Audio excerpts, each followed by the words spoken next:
ఈ రోజుకి కూడా నేను చెప్తా ఉన్నా, ఓడిపోయాం, పర్వాలా, పర్లేదు బాబు.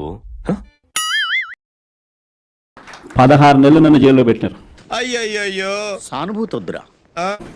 ప్రతిపక్షంలో కూర్చొని ఉంటాం, అది పర్వాలా. పర్లేదా? పర్లేదంటే తెలుగుదేశం పార్టీని ఈసారి సింగిల్ డిజిట్లకే కన్ఫైన్ చేసే పరిస్థితిలోకి తీసుకుంటారు. మీద మళ్ళీ వైఎస్ఆర్సీపీ మళ్ళీ అఖండ మెజారిటీతో మళ్ళీ గవర్నమెంట్. వీడు ఇంకా లేచినట్లేడు, నిద్రలోనే మాట్లాడుతున్నాడు. కష్టం రానిదే సుఖం రాదు. ఏమైందయ్యా? ప్రకాశం ఏంటినా అన్బిలీవబుల్ బాబు. ఈ మాత్రం దానికి ఇంత షాక్ అవుతాడేంట్రా? ఇలాంటివి మా దగ్గర చాలా ఉన్నాయి. ప్రతి ఒక్కరూ కూడా ఒకటే గుర్తుపెట్టుకోవాలి, వైఎస్ఆర్ కాంగ్రెస్ పార్టీ బ్రతుకుతుంది. నువ్వు ఇప్పుడు కల్లో ఉన్నావు కాక. మనల్ని మళ్ళీ 30 ఏళ్ళు అక్కడే కూర్చోబెట్టే విధంగా కూడా ప్రజలు. వెనకడుకోడు చెంబు తీసుకుని దున్నపోతు కింద పాలు పిండటానికి ట్రై చేశాడు. అక్కడ ఏమీ ఉండదు, ఆ చెంబు నిండదు. వీళ్ళు అంతే.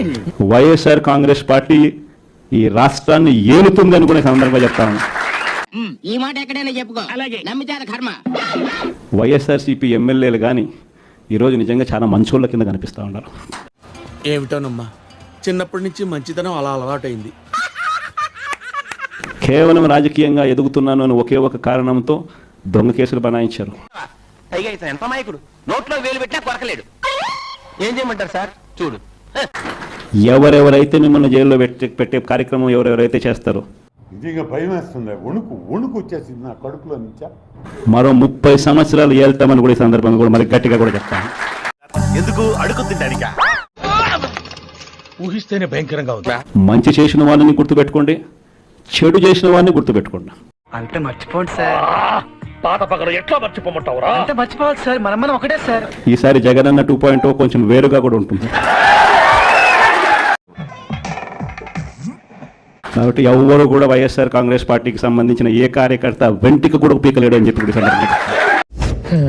వీడికి ఇంకా తగ్గలా.